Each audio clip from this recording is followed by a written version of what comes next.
தமிழகத்தின் அரசியல் மற்றும் சட்டம் ஒழுங்கு சூழல் குறித்து பல கேள்விகள் எழும் ஒரு காலகட்டத்தில் தான் நாம் இருக்கிறோம்.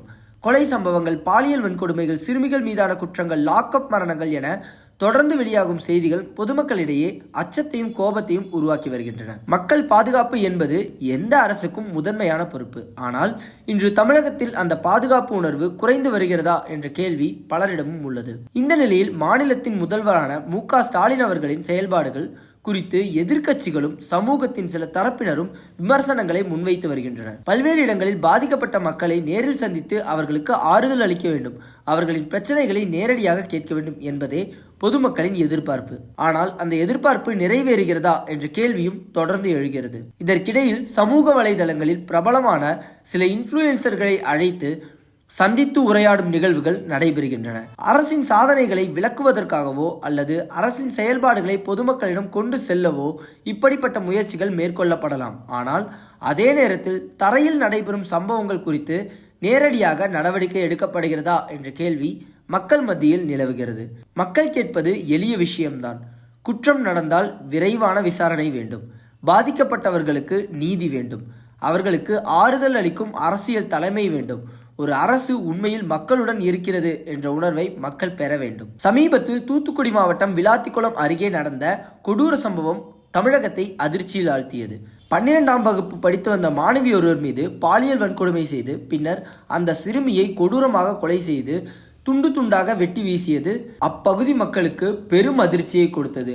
அது அந்த பகுதி மக்களை மட்டுமில்லாமல் தமிழகத்தையும் துயரத்தில் ஆழ்த்தியது. இந்த சம்பவத்தை எதிர்த்து அப்பகுதி மக்கள் பெரும் போராட்டத்தில் ஈடுபட்டனர். சம்பந்தப்பட்ட குற்றவாளியை உடனடியாக கைது செய்ய கோரி மறியலில் ஈடுபட்டனர். ஆனால் இந்த ஒரு விஷயம் பற்றி பெரிதாக எந்த ஒரு தொலைக்காட்சியிலும் பேசப்படவில்லை. இந்த சம்பவத்தில் பாதிக்கப்பட்ட பெண்ணின் குடும்பத்தை சந்தித்து பேசுவதற்காக கனிமொழி அவர்களும் கீதா ஜீவன் அவர்களும் சென்றிருந்தனர். அப்பெண்ணின் பெற்றோர்களை சந்தித்து பேசிவிட்டு அவர்கள் வெளியில் வந்தவுடன் அப்பகுதி மக்கள் அவர்களுக்கு பெரும் எதிர்ப்பை காட்டினர். சம்பந்தப்பட்ட குற்றவாளியை உடனடியாக பிடிக்க சொல்லி கோஷம் எழுப்பினர். பிறகு அங்கிருந்த போலீசாரின் பாதுகாப்புடன் அவர்கள் அங்கிருந்து வெளியேற்றப்பட்டனர். இது அந்த பகுதியில் நிலவும் அதிருப்தியை காட்டுகிறது என்று சிலர் கூறுகின்றனர். மறுபுறம் இத்தகைய சம்பவங்கள் அரசியல் முறையில் பெரிதாக்கப்படுகின்றன என்றும் மற்றவர்கள் வாதிடுகின்றனர். இது அரசியல் குற்றச்சாட்டுகளின் காலம்.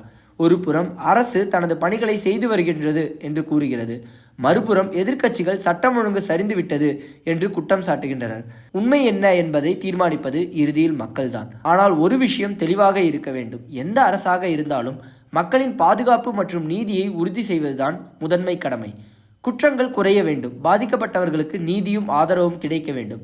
அதற்காக அரசியல் வேறுபாடுகளை தாண்டி அனைவரும் இணைந்து செயல்பட வேண்டியது அவசியம். தமிழகத்தின் மக்கள் எப்போதும் விழிப்புணர்வுடன் இருப்பார்கள். அவர்கள் கேள்வி கேட்பார்கள், பதில் எதிர்பார்ப்பார்கள் மற்றும் தேவையான மாற்றத்தை ஜனநாயக முறையில் ஏற்படுத்துவார்கள். அதுவே ஜனநாயகத்தின் உண்மையான பலம். இந்த விவாதங்களும் விமர்சனங்களும் இறுதியில் ஒரு நல்ல நிர்வாகத்திற்கும் பாதுகாப்பான சமூகத்திற்கும் வழிவகுக்க வேண்டும் என்பதே அனைவரின் எதிர்பார்ப்பு.